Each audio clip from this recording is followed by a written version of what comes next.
안녕하세요. 저는 경기 용인에 거주 중인 30대 초중반 여성입니다. 제가 이곳에 사연을 보내게 될 줄은 몰랐네요.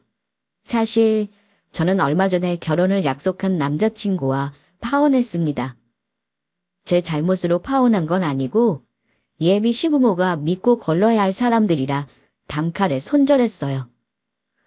처음에는 이런 집안과 연을 맺으려고 했다는 게 조금 창피하기도 하고 파혼한 이유도 하도 어이없고 웃겨서 어디다 말도 못했어요. 알고 있는 사람은 부모님과 친한 친구 몇 명이 고작이었죠. 그만큼 제 인생에서 가장 큰 실수이며 잊고 싶은 순간입니다. 그들의 잘못으로 파혼한 거지만 당시에는 명확한 이유를 말하기 싫더군요. 그래서 그냥 얼버무렸는데 이제는 아니에요. 그런 인간들도 있다는 걸 많은 사람들에게 알려야겠다고 생각했습니다. 그래서 이렇게 사연을 제보했어요. 현재는 제가 왜 파혼했는지 주변 사람들이 다 알고 있습니다. 저 역시 천만다행이라 생각하고 있습니다. 아무튼 도대체 무슨 이유로 파혼했는지 궁금하시죠? 여러분께 얼른 알려드릴게요. 그럼 제 이야기 시작하겠습니다. 남자친구와 저는 운동 동호회에서 만나 연인으로 발전한 케이스예요. 자상하고 배려심 있는 모습에 끌렸고 연애 기간 내내 서로 잡음 없이 잘 만났습니다. 그래서 자연스럽게 결혼까지 생각하게 되었던 것 같아요.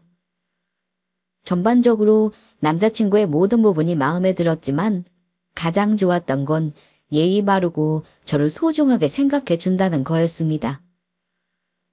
늦은 시간까지 저를 붙잡아 두지 않고 항상 밤 10시 전에는 저를 집으로 돌려보냈어요.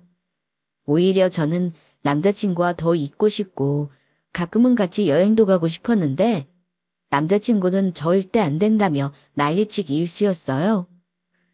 그래서 한때는 이런 부분이 아쉬웠습니다. 왜 계속 안 된다는 거야? 그러지 말고 우리 여행 가자. 응? 글쎄 안 된다니까. 결혼한 것도 아니고 남자친구랑 여행 가는 딸을 어느 부모님이 좋아하시겠어? 친구랑 간다고 하면 되지. 그건 거짓말이잖아. 속이면서까지 여행 가고 싶지 않아. 다른 사람들은 그렇게 잘만 가는구만 뭘. 그래 알겠어. 그게 싫으면 사실대로 말씀드릴게.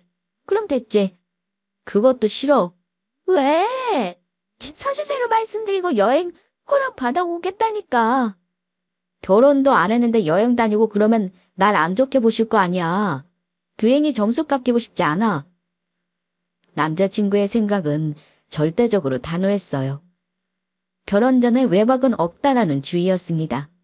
심지어 결혼을 전제로 사귀고 있음에도 외박은 절대 안 된다고 했어요.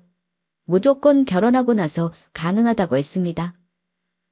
제 나이 20대 후반의 남자친구를 만났어요. 30대 초반의 남자친구와 본격적인 연애를 시작하면서 많은 것들을 하고 싶었습니다. 한창 좋을 나이에 이것저것 많은 곳을 놀러 다니고 싶었어요. 남들이 하는 것처럼 같이 여행도 가보고 즐거운 추억을 쌓고 싶었는데 그때마다 남자친구는 당일 여행으로 가면 된다고 가까운 거리로만 저를 끌고 다녔습니다. 그리고 밤 10시 전에는 꼭 집에 귀가시켰고요. 이런 일이 계속 반복되니까 나랑 어디 멀리까지 가는 게 싫은 건가?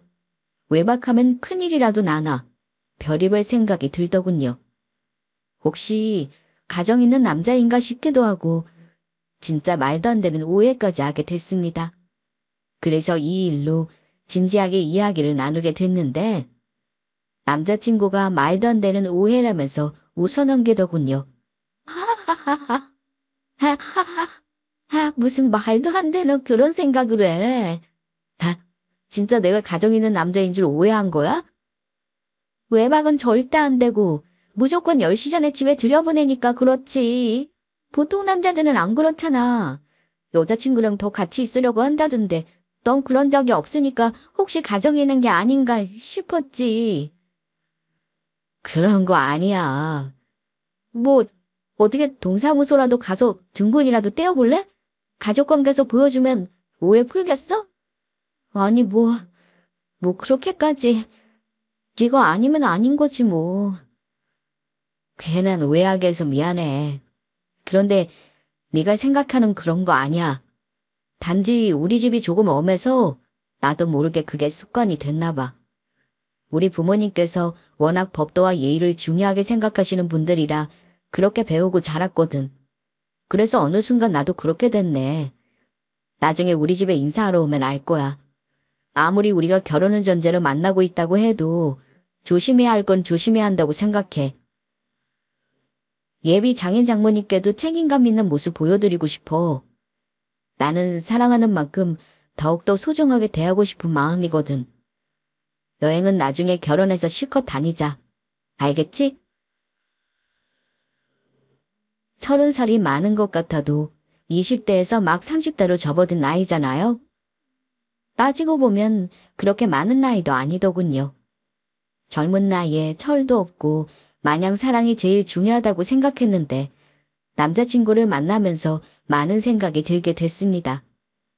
남자친구와 저는 같은 동갑내기거든요. 그런데도 나보다 어른스럽고 배일 점이 많은 사람이구나 싶었어요. 한때는 마음대로 여행도 못 다니고 남자친구와 여행 가는 친구들이 마냥 부럽기만 했거든요. 그런데 곰곰이 생각해보니까 남자친구 말이 틀린 게 아니더라고요. 책임감 있게 행동하려는 모습이 멋지게 느껴졌고 허세와 허풍이 쏙 빠진 거품기 없는 모습이 더 매력적으로 느껴졌습니다. 이게 내 남자친구의 큰 장점이라고 생각했죠. 나중에는 저도 남자친구와 같은 생각으로 바뀌면서 우리는 서로 진심으로 사랑하고 위하며 예쁜 만남을 이어갔습니다. 그리고 연애한 지 2년 정도가 지났을 때 슬슬 결혼을 생각하게 되었죠. 엄마, 아빠, 우리 왔어. 어서 와요. 오늘하고 고생했어요. 아닙니다. 고생은요. 이렇게 초대해 주셔서 감사합니다. 아, 이건 어머님 드리려고 준비했어요. 어머나, 고맙기도 해라. 본격적으로 결혼 준비를 하기 전 양가 집안에 방문하여 인사를 드리고자 했습니다. 먼저 남자친구가 우리 집에 방문하여 부모님께 인사드렸어요. 부모님은 2년 동안 예쁘게 사랑한 저희의 모습을 지켜보셨기 때문에 두말할 것 없이 결혼을 허락해 주셨습니다. 제가 좋으면 두 분도 좋다고 하시면서 말이죠. 무엇보다 엄마는 남자친구의 생각이 참 바르다며 무척이나 마음에 들어 하셨습니다. 부모님에게 점수 따서 인정받는 남자친구의 모습을 보면서 저도 예비 시부모님께 잘 보이고 싶다는 생각이 들었어요. 그래서 입고 가는 옷도 신경 쓰고 챙겨갈 선물도 이것저것 비교해가면서 신중히 골랐습니다. 준비하면서 크게 떨리거나 하지 않았는데 막상 곧 있으면 인사드리러 간다고 생각하니 긴장되더군요. 처음에는 실감이 안 나서 몰랐었나 봐요. 남자친구와 함께 예비 시댁으로 향하면서 어찌나 심장이 쿵쾅거리던지 머릿속으로 무슨 말을 하면 좋을지 나름대로 상상하면서 준비했습니다. 그러나 저는 이날 아주 생각지도 못한 질문을 받게 됐어요. 부모님과 저에 관해 물어보실 줄 알고 예상 질문에 맞는 답을 준비했는데 정말 조금도 생각지 못한 질문을 받았습니다. 어떤 질문이었는지는 차차 이야기해드리는 거로 하고 먼저 첫인상에 대해서 말씀드리자면 저는 무슨 청학동에 온 줄 알았어요. 두 분 다 인자한 미소로 저를 반겨주셨지만 복장이 예사롭지 않더군요. 예비 시모는 그냥 평범하고 단정한 복장이었는데 예비 시부는 생활 한복을 입고 계셨습니다. 거기다 시험도 기르고 계셨고요. 과장해서 말하는 거 아니고요. 정말 행동부터 말하는 것까지 모든 것이 예스럽다고 느껴졌습니다. 아버님, 어머님, 안녕하세요. 처음 뵙겠습니다. 그래, 어서 와요. 자세한 이야기는 차차 하는 거로 하고 우선 절부터 받아야겠지. 네? 절이요? 처음 인사드리러 온 자리니 절부터 하는 게 예의지. 예비 시부모는 자연스럽게 소파에 앉아 어서 절을 하라는 식으로 저를 뚫어져라 쳐다봤고, 남자친구는 옆으로 살짝 비껴서며 제게 절을 하라고 하더군요. 생각지도 못한 말에 살짝 당황스러웠지만 우선 아버님의 말씀대로 두 분께 절을 올렸습니다. 아, 진짜 지금 생각해도 황당하네요. 결혼 허락받으며 처음 인사드리러 간 자리에서 절한 사람, 저 말고 또 있으신가요? 얼떨결에 절을 올리며 생각했습니다. 남자친구가 왜 이렇게 법도와 예의를 중요시했는지 이해되더군요. 본인의 부모님을 만나보면 알 거라는 남자친구의 말이 머리를 스쳐 지나갔습니다. 예비 시부는 말하는 중간중간 자자성어를 섞어가며 이야기하셨고, 저와 우리 집안에 관해 질문하기보다는 본인의 집안이 얼마나 대단한지 설명만 엄청나게 길게 하셨어요. 결혼 허락받으러 온 자리가 아니라 내가 지금 집안의 역사를 들으러 온 건가 헷갈릴 정도였습니다. 그리하여 우리 집안이 얼마나 대단하고 뼈대 깊은 가문인지 잘 알겠지. 네? 아, 네, 아버님. 그래. 아가씨가 무슨 일을 하고 가족 관계는 어떻게 되는지 아들에게 전해 들었으니 그건 물어볼 필요가 없고, 둘이 서로 사랑해서 부부연을 맺고 싶다는 마음, 그게 가장 중요하다고 생각해. 아들이 원하는 배필이라 크게 반대할 마음은 없으나 딱 두 가지만 가슴에 새겼으면 해. 첫 번째는 시부모와 남편을 공경하며 교를 다하는 것이고, 두 번째는 늘 겸손한 자세로 며느리로서 시댁에 이바지하는 마음이야. 앞서 들었다시피 우리 집안이 워낙 훌륭한 집안이다 보니까 아무나 며느리로 들일 수 없어. 예비 시부의 말을 들어보니 시댁에 헌신하고 봉사하라는 말이었습니다. 그냥 한마디로 군말 없이 시부모와 남편을 섬겨라 이거였어요. 이 말부터 들으니 행색부터 생각하는 것까지 어느 시대에 살고 계신 분인가 싶었습니다. 그리고 미래의 제 운명이 눈앞에 보였다고나 할까요? 순간 머리가 새하얘지면서 앞날에 들들 볶이고 있는 저를 상상하게 됐습니다. 며느리로서의 도리를 운운하며 엄청나게 저를 괴롭힐 것 같다는 느낌이 딱 들더군요. 그래서 이때 얼른 눈치채고 뒤엎었어야 하는 건데, 남자친구가 나를 지켜주지 않을까라는 헛된 생각을 하고 말았어요. 제 머릿속에는 온통 정신 똑바로 차려야겠다는 생각뿐이었습니다. 여차하다가는 청학동의 비인이 된 예비 시부에게 회초리 맞을지도 모르겠다는 불안감이 엄습했어요. 그리고 그때 시부는 조용히 시모를 한번 쓱 쳐다보더니 준비한 종이와 펜을 제 앞에 내려놓게 했습니다. 종이하고 펜? 이걸 왜 갑자기? 그래도 내 며느리 될 사람인데 아주 기본적인 건 확인해봐야 하지 않겠어? 뼈대 있는 가문인 만큼 그에 걸맞은 며느리인지 확인해볼 겸 준비한 거니까 그 종이에 본인 이름을 한자로 한번 적어봐. 한자요? 왜? 이름 한자로 쓸 줄 모르나? 아니에요. 쓸 줄 알아요. 세상에. 예비시댁에 인사드리러 가서 이름 한자로 써본 사람은 저밖에 없을 겁니다. 제가 예상치도 못한 질문을 받았다는 게 바로 이거예요. 나중에는 아예 옛날 서체까지 싸들고 와서 필사라고 시킬 것 같은 예감이 들었습니다. 일반적이지 않은 모습과 말에 무척이나 당황스러웠지만 우선 하라는 대로 했어요. 종이에 제 이름을 한문으로 적었습니다. 그러자 이번에는 부모님의 이름을 적어보라고 하더군요. 그래, 본인 이름은 쓸 줄 아네. 요즘 젊은 사람 중에 본인 이름 한자도 쓸 줄 모르는 사람들이 많더라고. 그래서 혹시나 해서 한번 써보라고 한 건데 다행히 그 정도는 아니구만. 그럼 이번에는 부모님 성함도 한자로 써봐. 부모님 성함이요? 왜? 쓸 줄 모르나?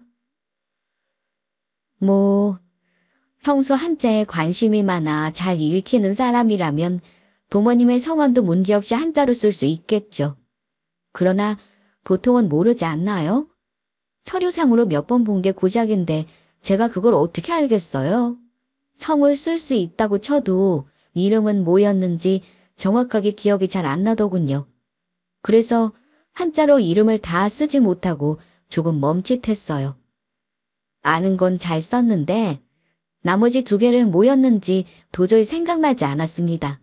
그러자 예비 시부는 그럼 그렇지 하는 표정으로 못마땅하게 쳐다보며 이렇게 말씀했어요. 내가 이럴 줄 알았어. 부모는 곧 자신의 뿌리인 법인데 어떻게 부모 이름도 모를 수가 있는지. 본인 이름만 자신 있게 쓰면 다인가? 부모 이름도 알아야지.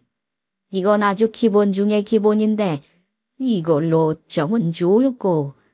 딱 보아하니 이름 말고는 쓸 수 있는 한자도 별로 없는 것 같은데. 이래서 사람한테는 배움이 중요한 거야.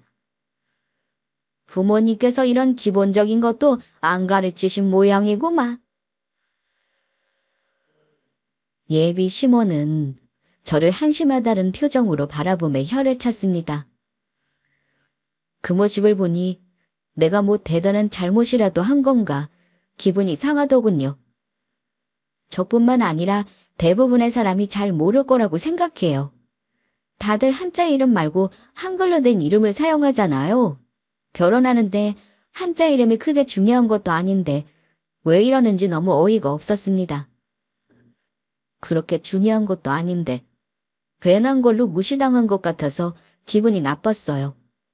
그래서 바로 옆에 있는 남자친구에게 펜을 건네며 예비 시부모님의 성함을 한자로 써보라고 했습니다. 한자는 평상시에 잘 사용을 안 하니까 저는 잘 모르겠네요. 그럼 남자친구는 다 알고 있겠죠? 아무래도 두 분께 가르침받고 자랐으니까요. 한 수 배워야겠어요. 두 분 성함 한자로 한번 써볼래? 다 여기 펜. 남자친구는 당황스러운 표정을 짓더니 마지못해 펜을 받아서 들었습니다. 그러고는 저처럼 버벅거리며 이름을 다 쓰지 못하더군요. 괜히 머쓱했는지 어색한 웃음을 지으며 갑자기 생각이 안 난다고 했습니다. 아, 원래는 알고 있는데 갑자기 쓰라고 하니까 까먹었네. 하하하하. 아, 까먹은 거야? 나는 당연히 알고 있는 줄 알았지. 아버님께서 기본 중에 기본이라고 말씀하셔서. 근데 아무리 까먹었어도 나보다 못 썼네. 두 분은 풀이나 마찬가지인데 서운하게 생각하시겠다. 제 말을 들은 남자친구 얼굴은 순식간에 빨간 홍당무로 변했습니다. 그러자 아버님께서 헛기침을 몇 번 하시더군요. 별것도 아닌 것도 트집 잡아서 저와 저희 부모님을 깎아내려서 기분이 좋지 않았습니다.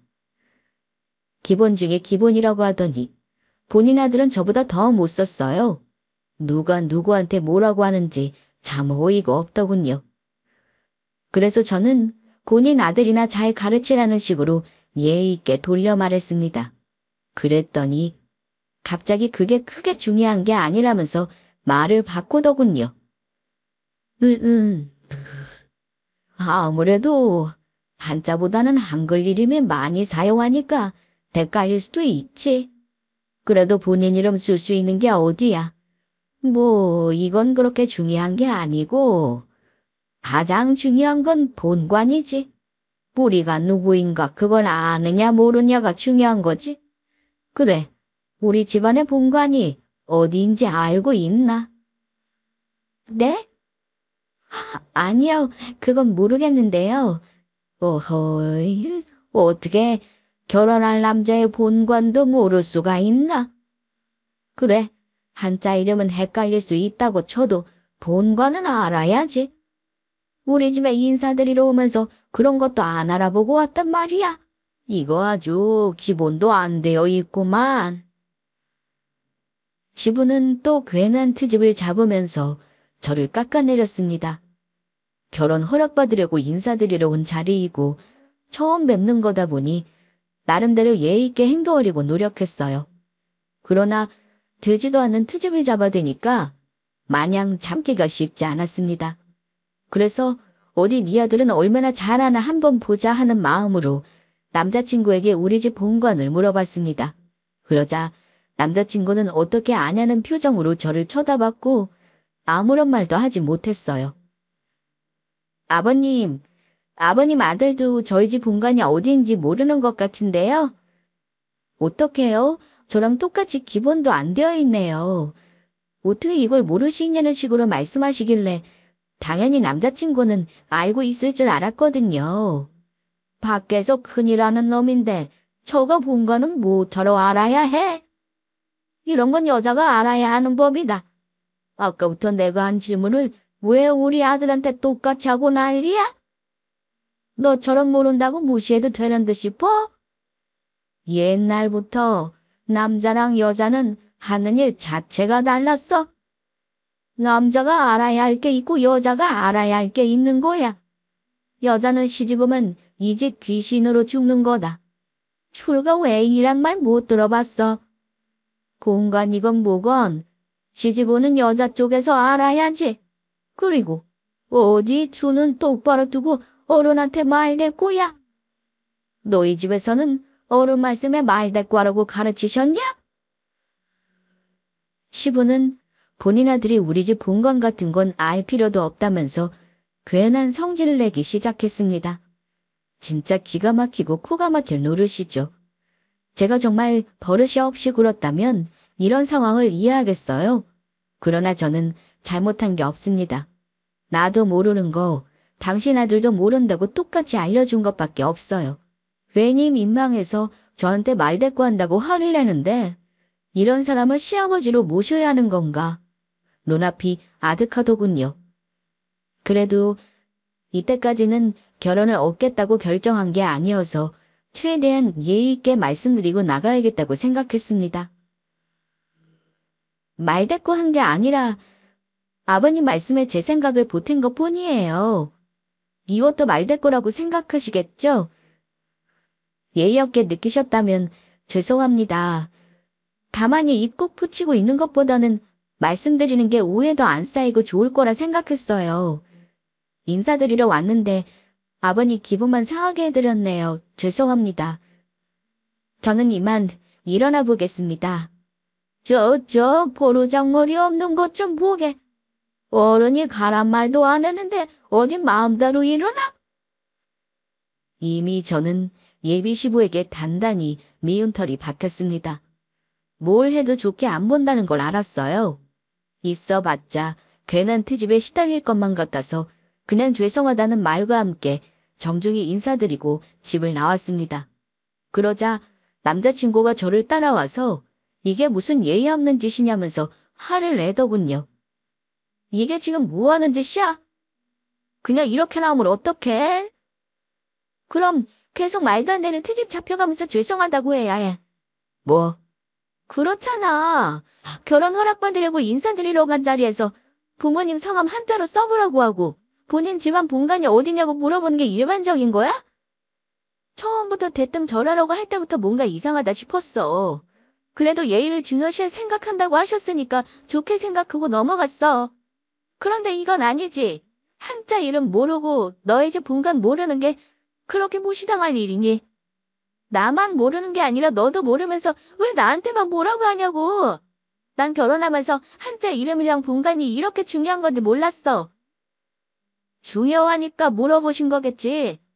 우리 아버지가 괜한 걸 물어보셨다 뭐 이거야? 그러면 아니야? 우리 부모님은 너한테 한자 이름 써봐라 본관이 뭐냐 안 물어보셨잖아. 아니 다른 집들도 마찬가지야. 결혼 허락받는다고 인사 온 사람한테 누가 그런 걸 물어봐. 어른들 생각에 버릇없이 네 생각 얹지 마. 다 뜻이 있으니까 물어보신 거야. 자고로 아랫사람은 윗사람이 하는 말을 무조건 믿고 섬겨야 한다고. 그게 예의고 법도야. 난 예비 장인어른 장모님께 깍듯이 행동했어. 내가 그렇게 한 만큼 너도 그럴 수는 없는 거야. 어떻게 죄송하다는 말 한마디 던지고 그냥 나올 수가 있어? 그나마 예의 차려서 죄송하다고 말씀드리고 나온 줄이나 알아. 다른 여자들 같았으면 뭐 이런 집안이 다 있나 하글대고 나왔을걸? 난 그래도 정중히 인사드리고 나왔잖아. 그래서 지금 네 행동이 잘했다는 거야. 아, 난 네가 이렇게 버릇없는 사람인 줄 몰랐어. 아까도 그래.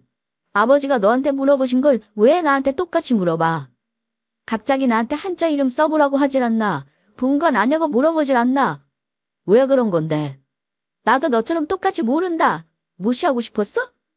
그래서 그런 거야? 뭐, 무시? 내가 그런 생각으로 물어본 것 같니? 와, 진짜 큰일 날 뻔했네. 똥 밟아서 기분 더러웠는데 그래도 이걸 다행이라고 생각해야겠지?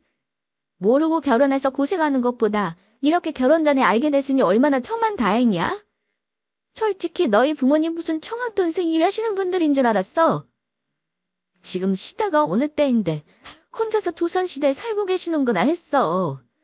본인 집안이 얼마나 뼈대 있는지 주야장천 설명할 때부터 심상치 않다고 느꼈어. 그래도 난 너를 믿고 그 말도 안 되는 순간을 참은 거야. 네가 어련히 알아서 날 지켜줄 거라 생각했어. 아무리 예의와 법도를 중요하게 배웠어도 사랑하는 여자쯤은 지켜줄 용기가 있을 거라 생각했으니까. 그런데 내가 잘못 생각했네. 그 아비의 그 아들인데 잠깐 그걸 잊었어. 너, 나 사랑해서 결혼하겠다는 거 아니야? 평생 함께할 사람이다 생각해서 미래를 약속한 거 아니냐고. 그런데 어떻게 날 이런 식으로 대하니? 길 가는 사람 맞고 물어봐. 누가 잘못한 건지. 난 너희 부모님께 잘못한 거 조금도 없어. 오히려 무례하고 개념 없게 행동한 건 너희 부모님이라고. 말 조심해. 버릇없게 행동한 것도 모자라서 감히 우리 부모님을 모욕하는 거야? 이런 식으로 난 못 참아. 못 참으면 어떻게 하게? 결혼하기로 했던 거 다 없던 일로 할 생각이니? 그래, 그러자. 우리 결혼이고 뭐고 다 엎어버리자. 나도 바라던 바야. 뭐? 지금 잘못한 게 누군데 뻔뻔하게 결혼 없자는 소리를 해? 못 들은 걸로 할 테니까 지금이라도 나한테 사과해. 아니, 당장 다시 들어가서 버릇없게 행동했던 거 무릎 꿇고 사과드려. 그럼 나도 네가 실수하고 잘못한 것들 다 눈 감아줄게. 지금 사과할 사람이 누군데? 어이없게도 제게 본인과 본인의 부모에게 당장 사과하라고 했습니다. 그럼 일어난 모든 일들 다 없던 일로 해주겠다고 하더군요. 그 말을 듣고 진짜 내가 왜 이런 남자를 사랑했던 걸까? 뭐가 그렇게 좋아서 결혼까지 결심했던 거지? 지난 날들이 후회스럽더군요. 2년 동안 남자친구에 대해서 많은 것들을 알고 있다고 생각했는데 아니었습니다. 이런 면이 있는 줄 몰랐어요.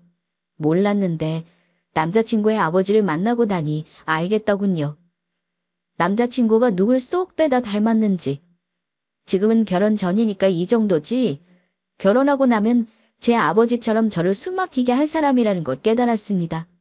그 순간 오만정이 다 떨어지더군요. 남자친구에게 그딴 배려 필요 없다고 선을 그어버렸습니다. 무슨 선심쓰니? 사과는 내가 아니라 너랑 네 아버지가 해야지. 난 사과할 이유가 없어. 잘못한 게 없거든. 그리고 이딴 집안인 걸 알았는데 결혼은 무슨 결혼이야? 나뿐만이 아니라 다른 여자들도 기겁하고 도망갈걸? 넌 다시 나랑 잘해볼 마음이 있나 본데 난 아니야. 너랑 이야기하면서 이 결혼은 반드시 없던 일로 해야겠다고 확신이 들었어. 나 너랑 결혼 안 해. 그러니까 여기서 그만 헤어지자. 이번 일로 오만정이 다 떨어진 저는 남자친구에게 이별을 고했습니다. 제가 모두 없던 일로 하자니까 화가 나서 난리치더군요. 그러거나 말거나 저는 무시하고 집으로 돌아왔어요. 그리고 그 즉시 남자친구와 함께 맞췄던 커플 반지, 커플 옷, 커플 신발 등등 남자친구가 사준 선물까지 다 상자에 담아 정리했습니다. 부모님께도 남자친구와의 결별 소식을 전했고요. 처음에는 뭐 때문에 헤어졌냐고 놀라셨지만 제 반응에 더 이상 묻지 않으셨어요. 그저 그럴 만한 이유가 있었겠지 생각하며 다 실내로 털어놓을 때까지 기다려 주셨습니다. 정이 다 떨어져서 이별을 선언했지만 그래도 2년간의 시간이 어디 사라지는 건 아니잖아요. 행복한 미래를 꿈꿨는데 이런 식으로 끝이 날 줄은 몰랐습니다. 이별의 슬픔보다는 허망하고 허탈함에 무척이나 힘들었던 것 같아요.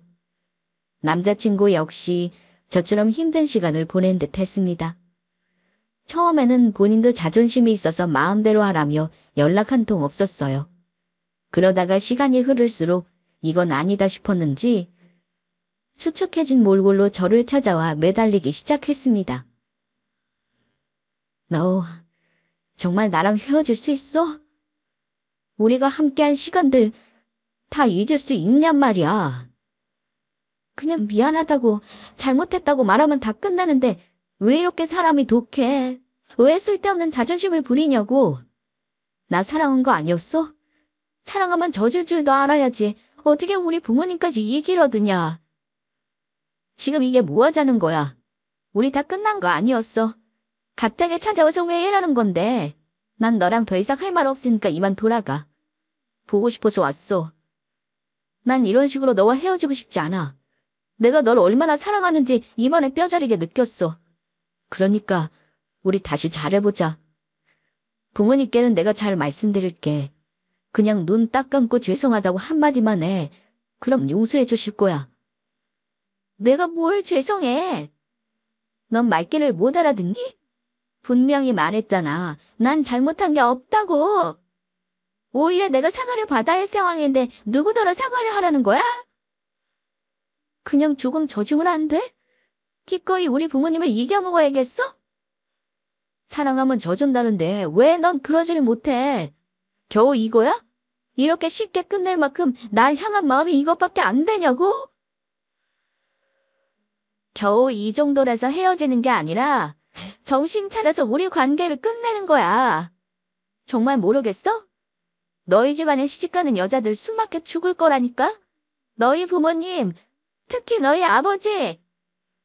무슨 조선시대에서 타임머신 타고 오신 분 같아. 그 정도로 고리타분하고 꽉 막혀있는 사람이라고. 거기다 넌 사랑하는 사람을 지킬 힘도 없잖아.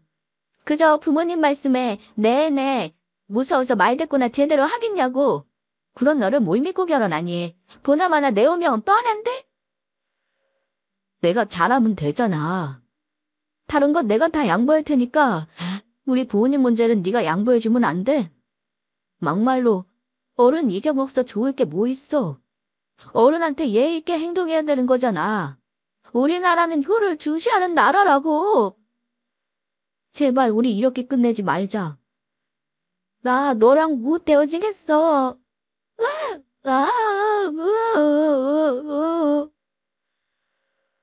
남자친구는 끝내 눈물을 보이고 말았습니다. 제발 한 번만 다시 생각해달라며 계속해서 저를 설득했어요. 그러나 저는 설득당할 마음이 없었습니다. 다른 건 다 져줄 테니 본인 부모만큼은 이해해달라는 그 말이 너무도 소름 끼쳤기 때문이에요. 끝까지 저를 지켜줄 수 없다는 거잖아요. 아니, 본인의 부모 문제가 가장 큰데 그걸 이해해달라는 게 엄청난 이기심 아닌가요? 이렇게 이야기해봤자 달라지는 건 없다면서 다시는 찾아오지 말라고 했습니다. 계속해서 문자와 전화가 왔지만 다 차단하고 무시했어요. 집 앞에도 몇 번 찾아왔길래 친구 집에서 잔다고 안 들어간 적도 있습니다. 한번 마음을 접으니까 모든 것들이 다 치가 떨리게 싫더군요. 이래서 정남이 떨어질 짓을 함부로 하면 안 되는 것 같아요. 한 번의 잘못으로 그간 쌓아놓은 모든 감정들이 우르르 쏟아져 내리니 말입니다. 아무튼 그날 이후 저는 남자친구를 무시하며 피했고 남자친구는 계속해서 제게 연락을 취하며 이별을 인정할 수 없다고 고집피웠습니다. 그렇게 한 일주일이 흘렀을까요? 퇴근하고 집에서 쉬는데 남자친구의 아버지가 저를 찾아왔습니다. 청학동 대감님이 저희 집까지 올 줄은 상상도 못했기에 깜짝 놀랐어요. 아, 여긴 어쩐 일이세요? 그 말을 하기 전에 인사부터가 먼저 아니냐? 여간 이렇게 버릇없는 것이 뭐 좋다고 밥도 안 먹고 저러는지 원. 대체 언제까지 세워둘 게야? 손님이 왔으면 우선 집 안으로 모셔야지. 내가 이런 것까지 일일이 가르쳐야겠냐? 손님은 아니죠. 저는 아버님을 초대한 적이 없거든요. 정확하게 말하면 뜻하지 않은 불청객이라고 해야겠네요. 뭐야. 집에 들어가서 이야기하는 건 어렵고 여기서 말씀하세요. 솔직히 다 끝난 마당에 정답게 얼굴 보고 앉아서 이야기할 사이는 아니잖아요? 천방지축에 버릇없는 것 같으니라군. 대체 이런 게 뭐가 좋은지 모르겠다. 나도 네 얼굴 보는 거 썩 반갑지 않다. 누가 여기 좋아서 온 줄 아냐? 자식 이기는 부모 없다고. 내 아들이 너 때문에 괴로워하길래 내가 특별히 기회를 주러 온 거야. 이게 어디 흔한 기회인 줄 알아? 감사히 여겨도 모자란데 문 앞에 세워놓고 이게 뭐하는 짓이야. 손님을 이렇게 맞이하면 못 쓴다. 아무래도 안 되겠어. 오늘 온 김에 너희 부모 얼굴을 직접 봐야겠다. 어떻게 생겨먹은 사람들이길래 자식 교육을 이렇게 시켰나 두 눈으로 직접 봐야겠어. 남자친구의 아버지는 막무가내로 저를 밀치며 집 안으로 들어왔습니다. 그 덕에 집에 계시던 부모님과 딱 마주치게 되었죠. 갑자기 집에 쳐들어온 것도 기겁할 노릇인데 이 사람은 글쎄 저희 부모님을 보자마자 자식 교육 그렇게 시키는 거 아니라는 식으로 막말하다가 나중에는 본인이 잘 한번 가르쳐 보겠다고 헛소리로 해댔습니다. 따님분이 하도 버릇없는 천방지축이길래 대체 그 부모가 누구인가 궁금했는데 이렇게 만나 뵙네요. 자식 교육이란 게 쉽지 않다는 걸 잘 알지만 이건 너무 대책 없이 키운 거 아닙니까? 어른은 공경할 줄 모르고 법도와 예의도 전혀 모르는 사람으로 키우셨습니다. 본인의 행실이 결국 부모의 얼굴이란 걸 제대로 가르치셨어야지요. 솔직한 심정으로 이런 버르장머리 없는 사람을 제 며느리로 받아들이기 싫습니다. 하나, 제 아들이 너무도 사랑하고 있기에 제가 어른으로서 큰 아량으로 품어줄까 합니다. 자식 여자 하나 때문에 밥도 안 먹고 저리 알아 누웠는데 별 수 있겠습니까? 마음에 안 들면 제가 원하는 쪽으로 만들면 그만입니다. 앞으로 제가 시아버지로서 제대로 가르치도록 할 테니 파혼하기란 건 없던 일로 하고 결혼에 관해서 어른들끼리 이야기 나누시죠. 결국은 이거였습니다. 찾아온 목적은 본인 아들이 이별의 후유증으로 너무 힘들어하니 저를 용서해주는 척하며 앞으로 저의 버르장머리를 싹 뜯어고치겠다는 경고를 하러 온 것이었어요. 아니, 제가 제발 좀 받아달라고 용서를 빈 것도 아니고 용서해준다고 해도 결혼할 마음이 눈꽃만큼도 없는데 어디서 선심 쓰듯이 이야기하는 건지 기가 차더군요. 그래서 그럴 필요 없다고 죽어도 그쪽 며느리 될 일 없으니 이만 돌아가라고 했습니다. 아버님, 아니 아저씨. 뭐? 아저씨? 어허이 참나. 이런 고연 보르장머리를 만나. 이것 좀 보십시오. 따님이 이렇게 어른 무서운 줄 모릅니다. 저희 부모님께 뭐라 할 것 없어요. 결혼할 것도 아니고 어차피 헤어진 마당에 예의 차리면서 아버님이라 부를 이유 있나요? 그냥 편하게 아저씨라고 부를게요. 아드님한테 못 들으신 모양인데 저는 이미 마음 잡은 지 오래예요.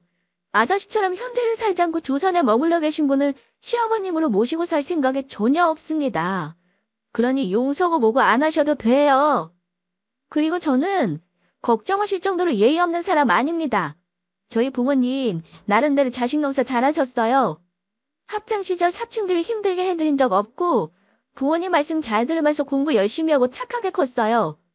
그래서 이렇게 번듯한 직장도 가지고 있는 거고요. 제가 버르장머리였고 이상한 게 아니라 아저씨가 이상한 거예요. 인사드리러 온 사람한테 부모님 성함 한자로 적어보라고 하질 않나. 남자친구 본관 어디인지 미리 알아보고 와야 하는 거 아니냐면서 트집 잡는데 참을 사람이 어디 있냐고요. 전화되니까 그나마 예의 있게 인사드리고 나온 거예요. 다른 여자들 같았으면 인사고 뭐고 뭐 이런 집안이 다 있냐면서 바로 쏘아붙였을걸요? 이게 지금 왜요? 또 말 대꾸 한다고 뭐라고 하시게요? 제발 정신 좀 차리세요. 지금은 조선시대가 아니에요. 아무리 아랫사람이라고 해도 본인의 생각집을 충분히 말할 수 있는 거 아닌가요? 어른이라고 무조건 다 맞는 말만 하는 건 아니잖아요. 듣기 싫다고 말대꾸라고 치부하지 마시고 어느 정도는 귀담아 들어주셨으면 좋겠어요. 아저씨 계속 이런 식이면 아드님 장가 절대 못 가요. 세상 어떤 여자가 이런 집안에 시집가려고 하겠어요? 그리고 그때는 아저씨 민망하실까봐 좋게 돌려서 말했는데 남의 귀한 집 자식 시험할 시간에 아저씨 아들이나 잘 가르치세요. 본인 자식도 부모 성함을 한자로 못 쓰는데 누구 자식을 뭐라고 하나요? 그럴 입장은 아니시잖아요? 내 자식은 몰라도 괜찮고 남의 자식은 그러면 안 된다는 생각이 너무 고리타분하고 진부하게 느껴지네요. 저는 그런 분을 시아버지를 모시고 싶지 않습니다. 그러니 아드님께 얼른 마음 접고 일어나라고 전해주세요. 이전 고향 것? 너 아니면 들을 며느리가 없을 줄 알아? 내 아들이 하도 좋다고 해서 특별히 기회를 주려고 했건만 네 복을 네 말로 차는구나. 저런 버르장머리 없는 걸 누가 데려갈지 참으로 걱정이다 걱정이야. 아유, 걱정 안 하셔도 돼요. 아드님보다 더 좋은 남자, 더 좋은 시부모님 만날 거니까 두고 보세요. 그리고 저한테 버르장머리 없다고 뭐라 하시는데 솔직히 아저씨가 저보다 더 예의 없는 거 아세요? 이 늦은 시간에 허락도 없이 남의 집에 불쑥불쑥 들어오시면 안 돼요. 이거 엄연히 주거침입 죄라고요. 그러니 이만하시고 나가주세요. 어떻게? 경찰 부를까요? 예비 시부였던 사람은 제 말에 얼굴이 새빨개져서는 부들부들거리며 간신히 화를 참는 듯 보였습니다. 제가 핸드폰을 꺼내서 정말로 경찰에 신고할 것처럼 굴자 어디 얼마나 잘 사는지 두고 보겠다며 집을 나갔어요. 그렇게 남자친구와 저는 완전히 끝나게 되었습니다. 그 뒤로 다시는 서운하다, 정말 이렇게 헤어질 거냐는 등의 구질구질한 문자가 오긴 했지만 다행히 찾아오지는 않더라고요. 그래서 그냥 차단하고 무시한 채 지내고 있습니다. 헤어지는 이유가 너무 창피해서 부모님께 말씀드리기 조금 그랬는데 남자친구의 아버지가 찾아온 뒤 왜 헤어졌는지 말씀드렸어요. 그러자 저처럼 어이없는 반응을 보이셨습니다. 본인 아들도 모르면서 왜 귀한 내 자식한테 뭐라고 하냐면서 그딴 집안이랑 손절하기 잘했다고 하시더군요. 또 남자친구를 좋게 봤는데 부모한테 말 한마디 제대로 못하고 쩔쩔매는 등신인 줄은 몰랐다고 하셨습니다. 아무튼 그 뒤로 저는 이별을 잘 극복하고 다시 예전의 삶으로 돌아왔습니다. 나중에 어떤 사람을 만나게 될지는 모르는 거지만 한 가지 배운 게 있어요. 내가 사랑하는 사람을 다 안다고 착각하지 말 것과 그 부모가 어떤 사람인지 꼭 확인해 봐야 한다는 것이었습니다. 한번 제대로 되었으니 좋은 인연 만나기로 소망하고 있어요. 원래 똥차 가고 벤츠 온다고 하잖아요. 저의 앞날을 많이 응원해 주시기 바랍니다. 그럼 지금까지 긴 사연 들어주셔서 감사합니다.